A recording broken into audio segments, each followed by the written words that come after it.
Prefeitura de Penápolis, Secretaria Municipal de Cultura e Turismo de Penápolis, Ministério da Cultura e Governo Federal, por meio da Lei Paulo Gustavo, apresentam. Eu tenho certeza que a minha mãe e meu pai hoje estão muito orgulhosos de mim. Não só eles, mas como Brasil, Penápolis, minha esposa. E assim que der, eu vou estar visitando eles. Pode falar com a sua mãe, ela tá na linha, pode mandar uma mensagem de carinho para ela. Solonei Silva, campeão pan-americano da maratona desse PAN de Guadalajara. Fica à vontade, Solonei, para falar com a sua mãe, a dona Maria do Carmo. Ela tá na linha, tá te escutando. Alô? Oi, filho. Pode falar. Solonei. Pode falar, Solonei. Você sabe o quanto nós te ama. Você é razão da só nossa dizer que vida. eu agradeço tudo que vocês fizeram por mim e que o que eu estou fazendo é só um cisco que vocês fizeram por mim. Eu amo vocês. Imagina. Obrigado por tudo que vocês fizeram por mim. Não, nós não fez nada por você. Você é a paixão da nossa vida. Nós te amamos muito. Não tem nem palavras. A gente está te aguardando aqui, assim que você puder, tá? Assim que eu puder, eu tô em Penápolis. Tá bom, a gente vai ficar te esperando. Beijo, dá um beijo no pai. Tá bom, pode deixar. Meu nome é Solonei Silva, sou natural de Penápolis, interior do estado de São Paulo. Sou maratonista de ofício, competi em várias competições no mundo, dentro da maratona, mas corria outras distâncias. Sou professor de educação física. Eu comecei competindo aqui em Penápolis, uma corrida que aconteceu numa empresa que todos conhecem como Midori, né? Evaldo, mais conhecido como Vadão. E acabou vendo eu jogar futebol. Ele acabou me convidando a participar da corrida que foi feita dentro da empresa, né? Foi a primeira corrida que eu participei. Eu consegui ser campeão logo de cara na primeira oportunidade que eu tive de vivenciar a corrida de rua. Na segunda, que foi em comemoração ao padroeiro de Penápolis, São Francisco de Assis, acabei chegando em terceiro colocado e ganhando R$100. Isso veio uma leve reflexão. Por que não apostar nessa modalidade? Entrei na DAEP, comecei a trabalhar como coletor de lixo. Isso foi me ajudando também, até o trabalho da coleta de lixo, de correr atrás do caminhão, de ter que subir no caminhão, pular do caminhão, pular a guia para poder pegar o lixo na lixeira, sair correndo com esse lixo na mão. Também hoje entendo perfeitamente, como formado em educação física, que aquilo ali foi uma espécie de preparação sem querer. E não demorou muito tempo para eu começar a ganhar todas as corridas aqui no nosso interior, mais propriamente aqui no noroeste do estado de São Paulo. E chegou um certo momento que eu comecei a ter a curiosidade de saber como que era lá na capital, lá em São Paulo, como que era os corredores, qual era o tempo que ele estava fazendo. E depois disso, aquele atleta que estava visionando simplesmente correr para poder fazer sua casa, né, comprar material com aquele dinheirinho que ganhava. A gente apelida essas competições pequenas aqui do interior, que paga pouco, não tem muito recurso, não tem muitos patrocinadores fortes envolvidos na organização, e a gente coloca o apelido de bate-saco, né? Você vai lá, ganha um saquinho de dinheiro, umas moedinhas ali, e com essas moedinhas eu comecei a construir minha casa. Sou filho de pedreiro, sou filho de costureira, então acabou que a gente mesmo estava fazendo a minha casa na época, e esse dinheiro, o recurso que eu ganhava na corrida de rua, essa grana, 100, 200, 300 reais que eu ganhava, eu comprava saco de cimento, comprava areia. Então eu vi um mundo à parte, fora o meu salário que eu tinha como coletor de lixo na DAEP.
chamo Breno Alves, na verdade, Breno Renan Bufolin Alves.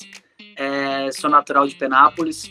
Comecei no judô com 7 anos de idade, nas escolinhas da prefeitura. Meu irmão começou antes de mim, né, no judô. E a partir do momento que ele chegou com a primeira medalha em casa, o foco foi todo para ele, né? A atenção da família foi toda para ele. E aí bateu aquele ciúmes, bateu aquela inveja. E aí eu resolvi entrar também no judô. E a partir daí eu comecei a me apaixonar pelo esporte. A gente começou a se destacar um pouco nas competições aí do interior. Na época o Clube Penapolense nos convidou para participar da equipe que era do clube, né? Uma equipe particular.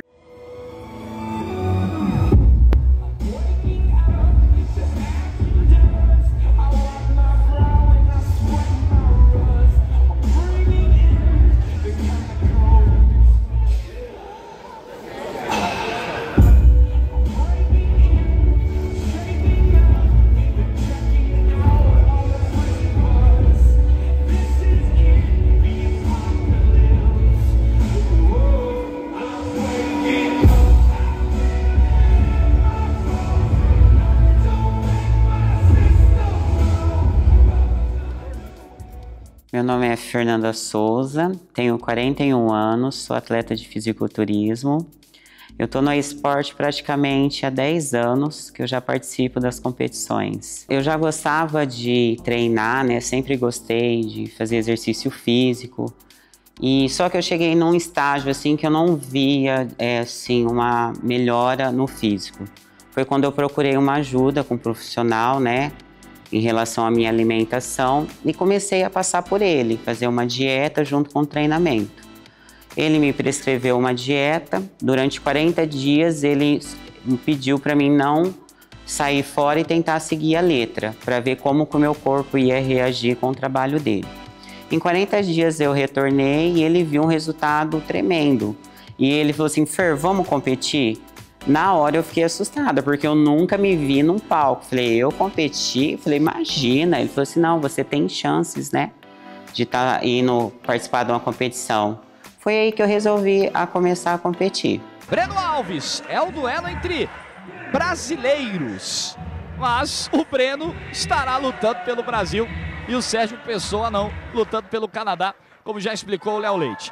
Tá aí Breno Alves, de judô-gi azul, 5 minutos pro bronze, pra primeira medalha brasileira em Miami e pão nele, Breno. Vale a sua torcida no Brasil inteiro, tá de judô-gi azul brasileiro, Breno Alves. Eles vão trocando pegadas. 2 minutos para acabar. Daqui a pouco vamos ter o Brasil brigando pelo ouro, com a Natália Brígida na categoria até 48 quilos. Beleza, Breno! E pão nele! Breno Alves, um lindo ipom e medalha de bronze para o Brasil na categoria até 60 quilos. Meu professor na época, o professor Sensei Ricardo do Nascimento, falou para o meu pai que a gente tinha um futuro brilhante pelo esporte se a gente mantivesse aquele foco. E a partir daí eu deslanchei na vida do judô, né? Conquistei diversos títulos. O Campeonato Paulista eu conquistei mais de 15 campeonatos paulistas. Campeonato Brasileiro eu tenho mais de 6 títulos de Campeonato Brasileiro. Aí, representando a seleção, eu tenho título pan-americano, sul-americano, disputei campeonato mundial, disputei circuito europeu, né, que a gente fala, o circuito internacional, que são as Copas do Mundo, o Grand Slam e os Grand Prix. Conquistei medalha em todos esses eventos.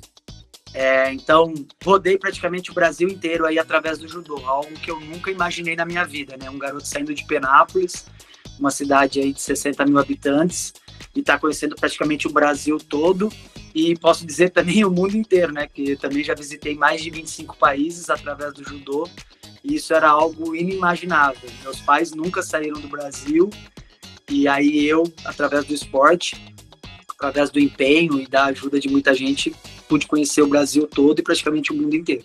Abre a bandeira, cruza a faixa, Brasil, e comemore sua vitória. Solonei da Silva, vitória na Maratona Internacional de São Paulo do Brasil.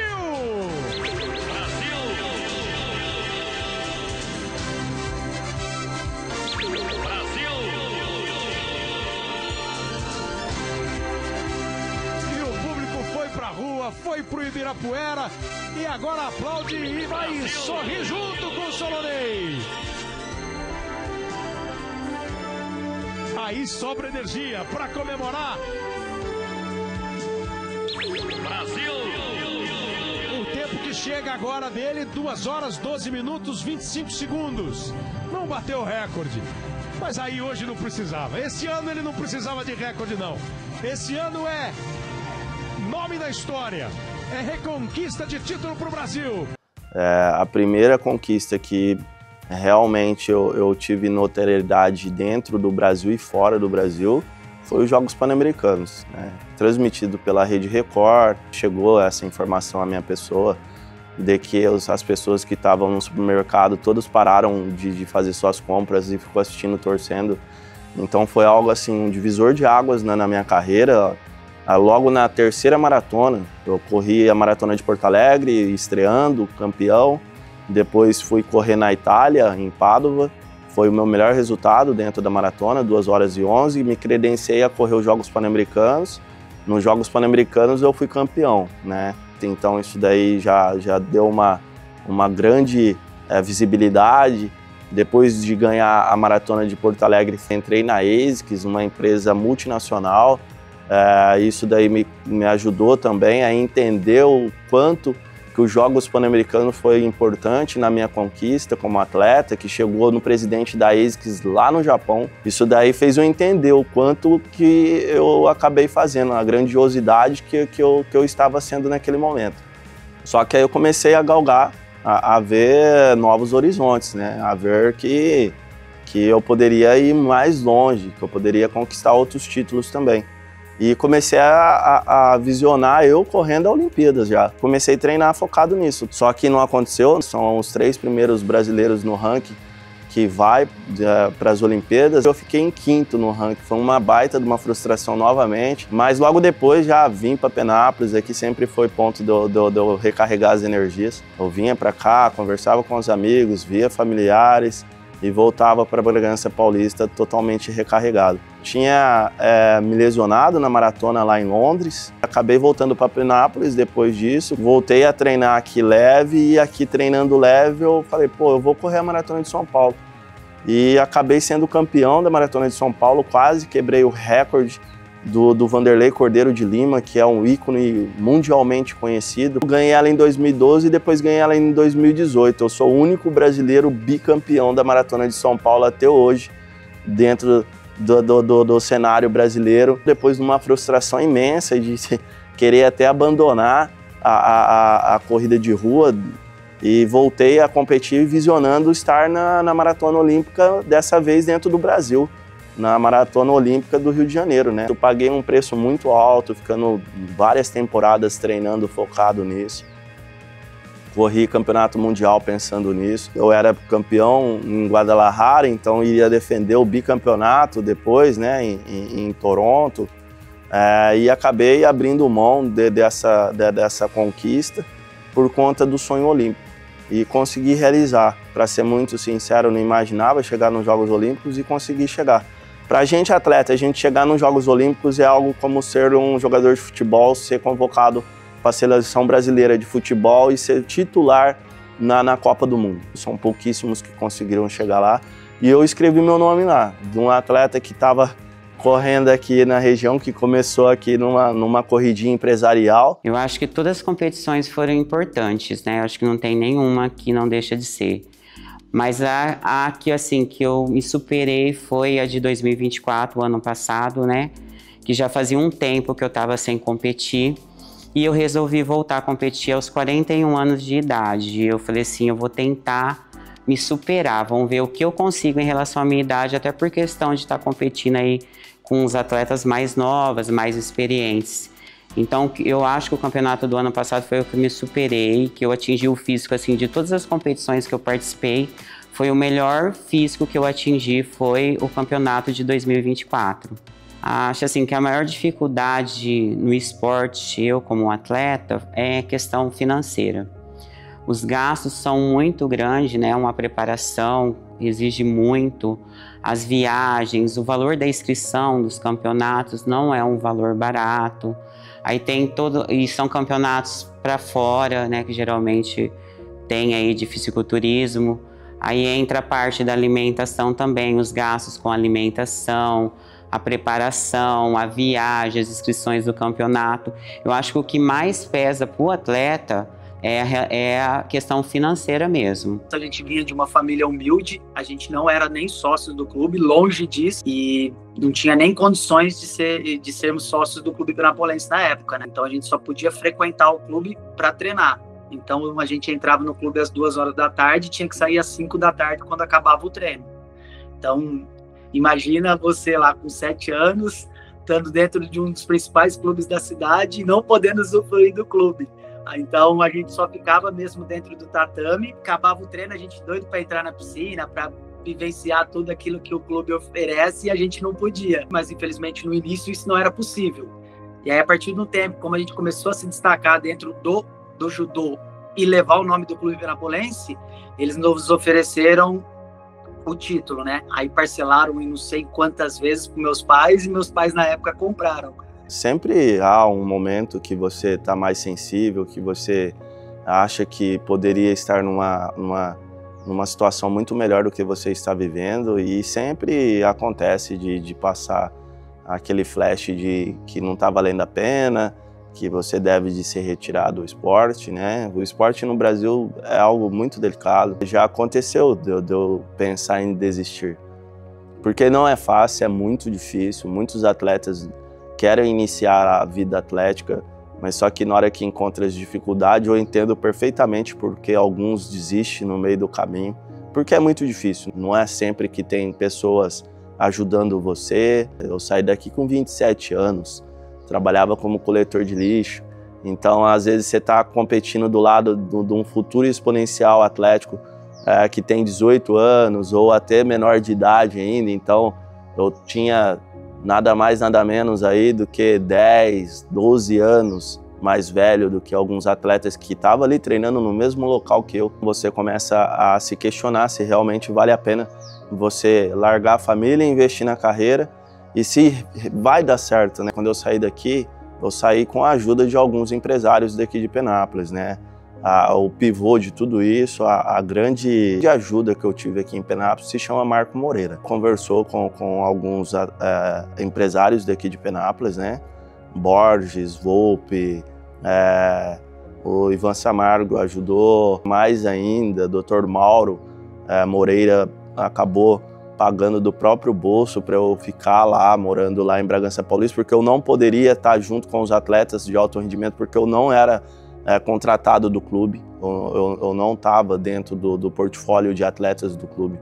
Então eu acabei ficando separado do grupo em troca de alimentação e treinamento. Eu saí daqui então sem ganhar nada, mas só que quando foi falar de salário, veio com um salário muito inferior do que eu estava imaginando. Como coletor de lixo eu ganhava 2 vezes mais, mesmo com 27 anos, com uma idade avançada, eu ainda estava conseguindo sobressair. Dentro do treinamento eu estava sendo melhor. Eu lembro como hoje, olhando para a pista de atletismo, chorando porque tinha largado o meu trabalho, tinha largado minha família. Eu sou natural daqui, filho único, já tinha esposa, já tinha minha casa, e submeter a algumas situações que você vê que você está sendo levado por um campo de inferioridade, não racial, mas financeiro, né? Eu coloquei na minha mente, não tem nada a perder, eu vou arriscar só mais 6 meses, porque eu tinha pedido licença sem remuneração na DAEP. Eu falei, quando vencer a minha licença, eu vou voltar, vou continuar a minha vida trabalhando como coletor de lixo, qual eu sempre tive muito orgulho de falar. É comum para todo atleta, né? Isso vai no judô, no atletismo, no basquete. Eu não posso dizer que eu não tive apoio, tá? Claro, passamos por algumas dificuldades, alguns perrengues, a gente fala isso, né? Por vir de uma família humilde, a gente morava no Jardim Eldorado, quem é de Penápolis sabe. Enquanto eu estive na prefeitura, a gente teve o apoio da prefeitura, mas mais era para campeonatos próximos da cidade de Penápolis. Só que eram campeonatos amistosos, não eram campeonatos oficiais, né? Porque a prefeitura não era federada. Então a gente não podia disputar um campeonato paulista, almejar um campeonato brasileiro. E aí eu só pude ter a oportunidade de disputar esses campeonatos a partir do momento que eu fui pro clube. O clube bancava minhas viagens, ajudava nas viagens. Quando o clube não conseguia bancar a viagem toda, a gente fazia rifa na cidade. Isso acho que é uma das coisas que mais me marca na minha carreira, isso. São o apoio que eu tive dos amigos do meu pai, da cidade. Então a gente fazia bingo, a gente fazia pizzada. Então a gente vendia pizza, vendia rifa. Então, a gente corria atrás de tudo e nunca faltou apoio das pessoas, sabe? Então a gente teve apoio de muita gente, sabe? Os amigos do meu pai, alguns ajudavam com dinheiro, alguns ajudavam com a gasolina, outros ajudavam com a inscrição, sabe? Então eu nunca deixei de participar de nenhum campeonato por falta de apoio ou falta de incentivo. Só que isso a gente teve que sempre correr atrás, sabe? Então a gente sempre teve que bater na porta, e isso é algo que meu pai sempre fala. Meu pai tinha muita dificuldade de bater na porta das empresas e pedir ajuda, mas de todas as empresas que ele bateu, todas ajudaram, sabe? Então isso é algo que eu carrego comigo, assim, sabe? Eu não tive falta de apoio quando a gente pediu, sabe? É óbvio que às vezes você vai precisar de alguma coisinha a mais, uma outra coisa a mais, aí meu pai nunca deixou de se sacrificar, meu pai e minha mãe nunca deixou de se sacrificar para que a gente pudesse alcançar os nossos objetivos, sabe? Não, você vai ter o melhor kimono, eu vou fazer o que eu puder para você ter o melhor kimono, para você ter a melhor roupa para treinar. Então, sabe, meu pai e minha mãe abdicaram de muita coisa para que a gente pudesse chegar nesse meu objetivo, sabe? Então, sei que as dificuldades são enormes, mas eu posso dizer que nunca faltou apoio, sabe? Nunca faltou apoio mesmo. Quando a gente entra nessa parte de se preparar para um campeonato, geralmente a musculatura ela fica muito mais aparente, porque a gente diminui muito o percentual de gordura.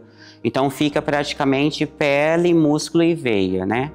Então as pessoas estranham isso daí. Não é todo mundo que tem acesso, assim, convivência com um atleta de fisiculturismo. Então eu tive muito preconceito em relação a isso.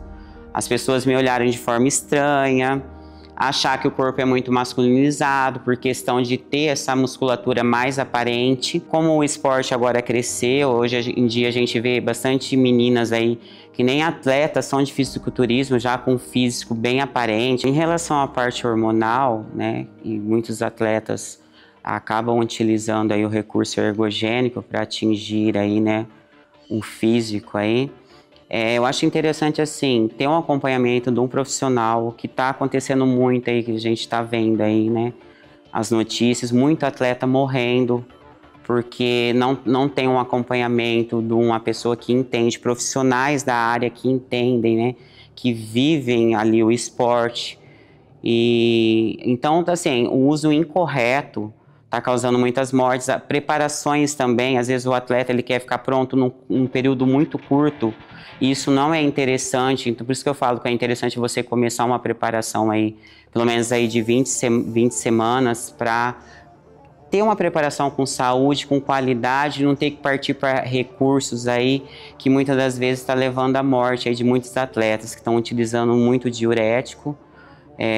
Recentemente, aí, principalmente esse ano, perdemos acho que mais de 5 atletas de fisiculturismo devido a isso, né?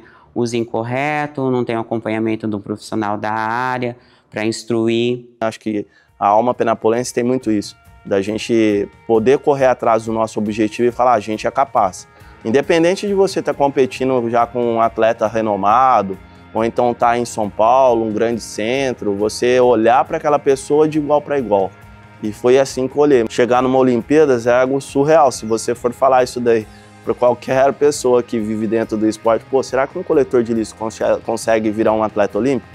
Sim, é possível. Eu sou história viva disso que é possível. O esporte desde sempre está levando o prato de comida para dentro da minha casa. Pena que a gente não tem essa visão ampla, né? São poucas pessoas que realmente valorizam esses feitos. Já cheguei a correr 220 quilômetros na semana. Então, são treinamentos exaustantes, que levam o seu corpo ao limite.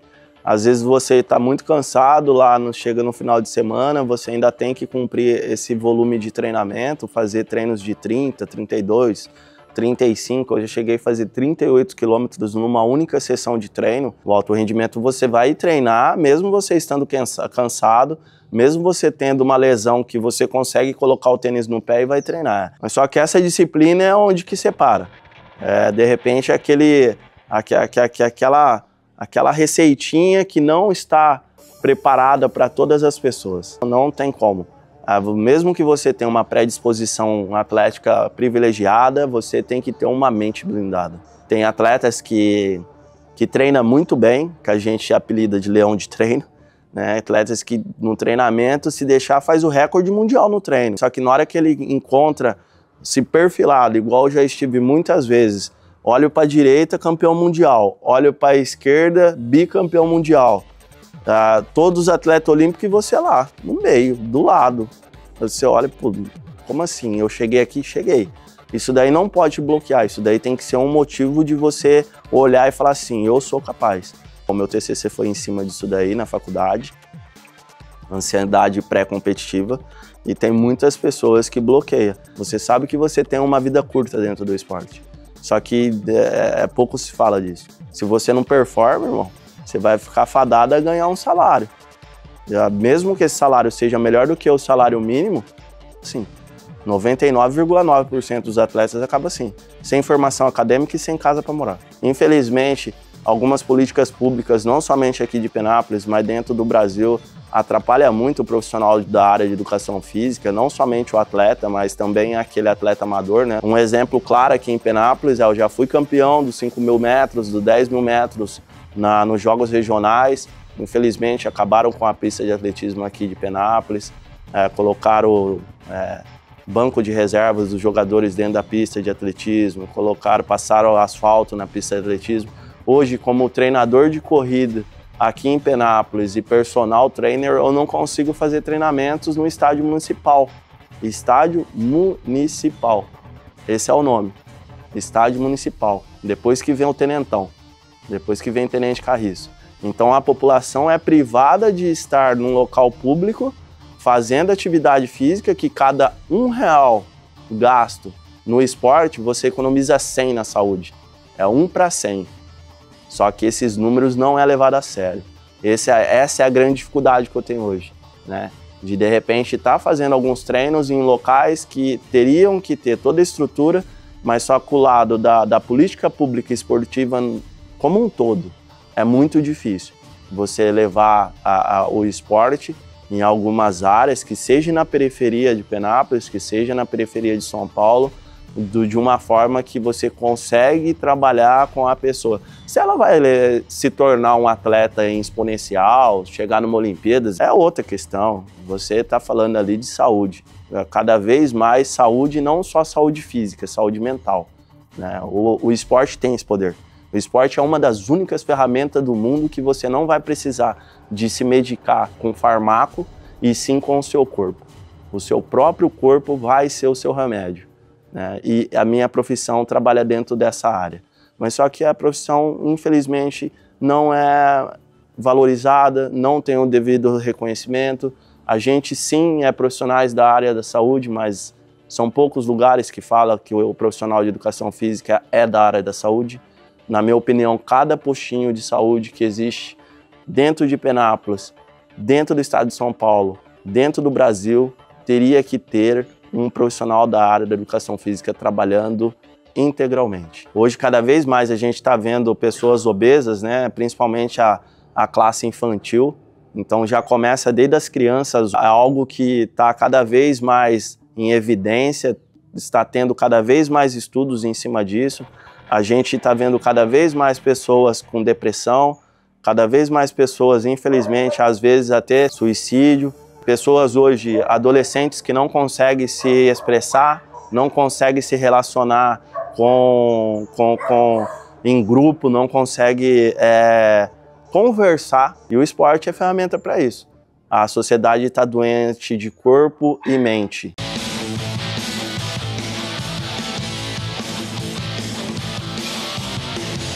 Silva começou a correr há apenas 1 ano e meio e já é o 3º melhor maratonista do Brasil. Você vai conhecer a história do coletor de lixo que virou atleta. Solonei Silva nasceu para correr. mas demorou para saber disso. A primeira corrida de 3,5 km o assustou. Fiquei um pouco traumatizado por questão de ficar com muitas dores no corpo. Já jogava bola e não ficava com tanta dor no corpo. Depois que eu fui inventar de correr, eu não aguentava trabalhar no outro dia. Só de falar em corrida de rua já começava a doer o corpo. Por conta do trauma, Solonei passou 2 anos sem nem pensar em corrida. Mas ele casou e precisava pagar o aluguel. O dinheiro como coletor de lixo não dava para o novo casal. Então, pausa nos treinos para contar como o Gari virou corredor. Nós viemos à casa de Solonei conhecer Vanessa. Graças a ela, ele começou a correr. Aliás, graças a um sonho que ela teve. Para Vanessa, foi mais do que um sonho, foi um sinal. Ela acordou contando que Solonei venceria uma corrida em Penápolis, cidade onde moravam, e que ele ganharia R$100. Na hora que eu sonhei, eu achei que ele nem ia ligar pro meu sonho, nem ia dar trela, mas aí ele acreditou, ele falou, não, vamos. Aí chegou lá na corrida, ele ficou em 3º da cidade, ganhou uma premiação.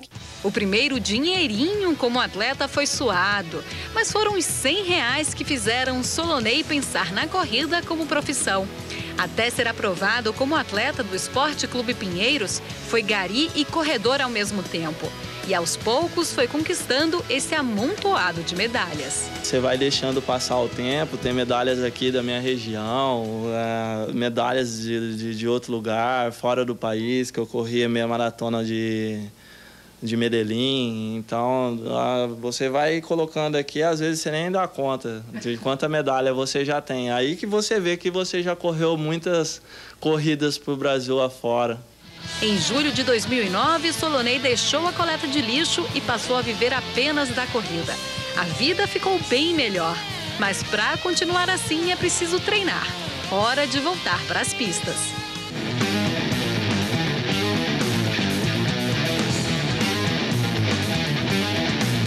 O salário hoje, graças a Deus, é um salário melhor que eu estou ganhando. Estou com uma expectativa de vida muito melhor para o meu futuro. Estou terminando a escola, havia parado de estudar, voltei a estudar. Estou com planos do ano que vem, estava fazendo talvez uma educação física ou então a fisioterapia, uma faculdade, que é uma coisa que há 2 anos atrás eu não estava nem imaginando que eu poderia estar fazendo. Eu tinha parado totalmente de pensar em estudo. Antigamente eu andava invisível com uma roupa laranja. Hoje eu ando invisível com ASICS no peito, que é uma das marcas mais importantes do mundo. Quando eu estava lá dando entrevista em rede nacional, todos querem tirar foto. Hoje você anda um ou outro que, ainda acontece. Eu fico até surpreso quando acontece, para ser muito sincero, de um pai falar, você sabe quem que é ele? Ele representou nossa cidade. Então mostra que algumas pessoas te valorizam. Mas só que, logicamente, se pensar em atleta aposentado, que atleta do atletismo, não tem carteira assinada, você sai com uma mão na frente e outra atrás. Se você economizou e guardou dinheiro, se você conseguiu ganhar dinheiro e conseguiu conquistar bens, parabéns, mas essa é uma realidade muito diferente. E quando você volta para você trabalhar e de repente vai falar, eu fiz um nome na minha cidade. Não, não é assim não. Então a dica que eu dou, se é para ter uma dica nesse depoimento, é que se você está num grande centro e está bem financeiramente, está conseguindo levar a sua vida aí, vai sim na sua cidade natal, mas vai para visitar. Você pode viver do esporte sim.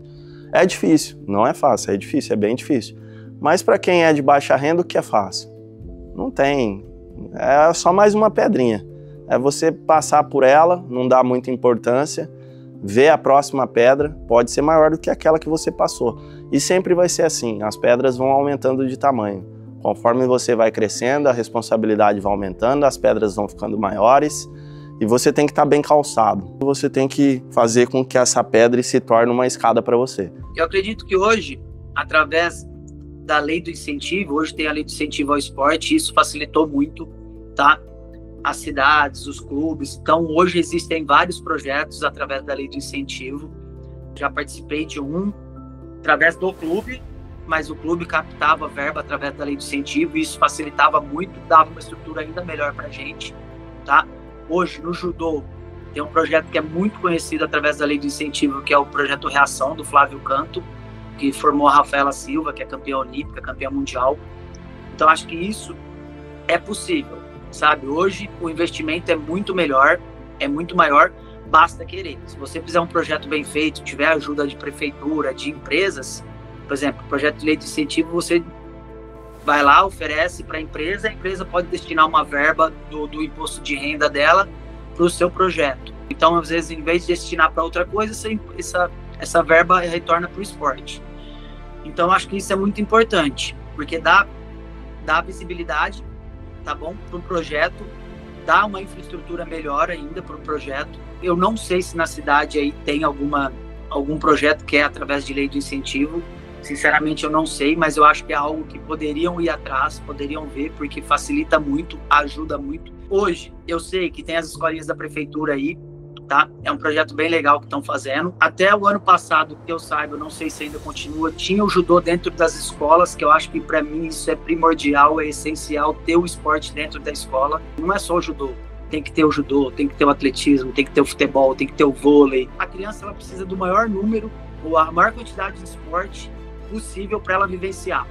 Se ela vai seguir em frente ou não em algum, aí vai depender dela, tá? Mas ela precisa vivenciar o esporte. O esporte é muito importante na vida da criança. E ter o esporte dentro das escolas, eu acho que é primordial. Então, é um apelo que eu faço, sabe? O máximo de escolas possíveis com o esporte, com o judô, futebol, indiferente. Tem que ter o esporte. Tem que ter um incentivo. A gente precisa incentivar os professores também, tá? Você tem que dar capacitação para os professores, pagar curso, ajudar os professores, porque também eles que vão fazer essas crianças se tornarem um atleta ou um ser humano fantástico lá na frente, sabe? Hoje o ginásio de lutas da cidade leva o meu nome, tá? Que fica ali no Parque Maria Chica, e isso foi um projeto que eu e meu pai demos entrada para a prefeitura na época, porque o ginásio, o espaço na época, ele era todo aberto, ele só era coberto na parte de cima e as laterais ela era toda aberta. Então, entrava usuários de droga, pessoas iam lá para dormir, sujavam, o ambiente era todo sujo.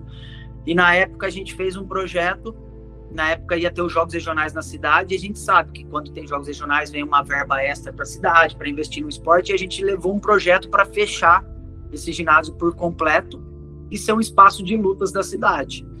E aí eles aprovaram, fizeram toda a estrutura, fizeram a reforma do espaço. Hoje é um ginásio de lutas que abriga judô, abriga karatê.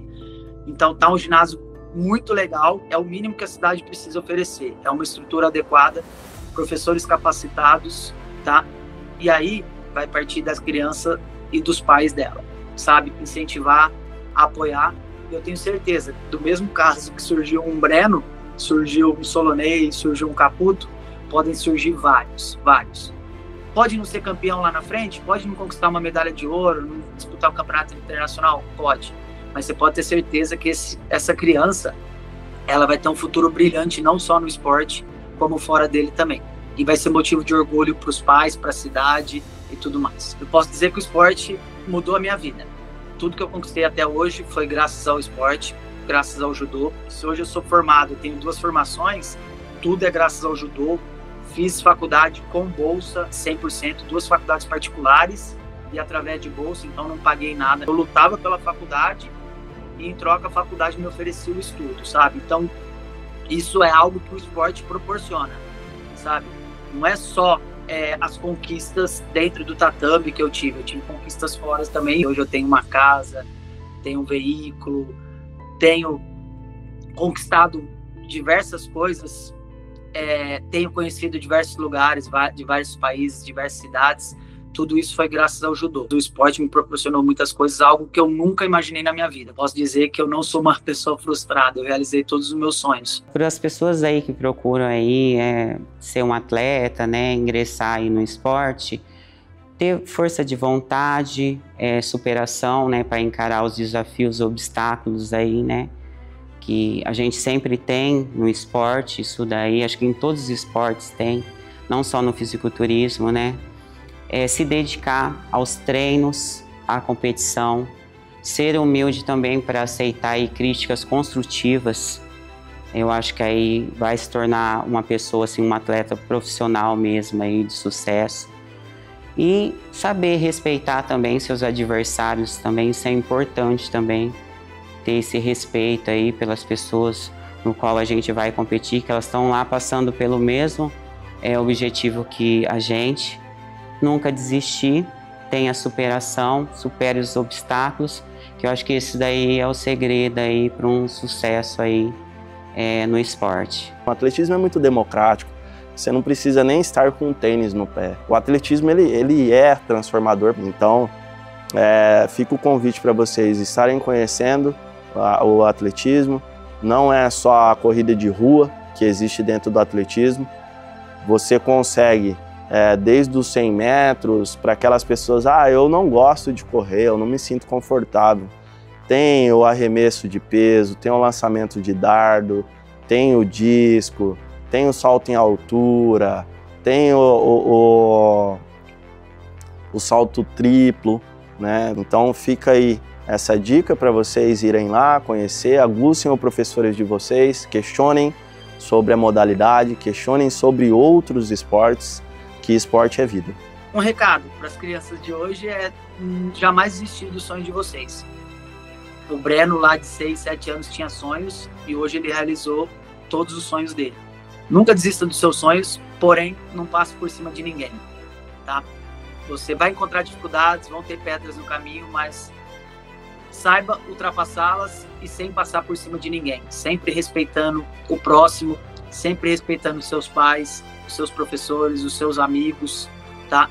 Busquem o melhor de vocês, a melhor pessoa que tem dentro de vocês. E isso sem passar por cima de ninguém, sem desrespeitar ninguém, tá bom? Acreditem nos sonhos de vocês, que um dia vocês vão chegar lá, com certeza.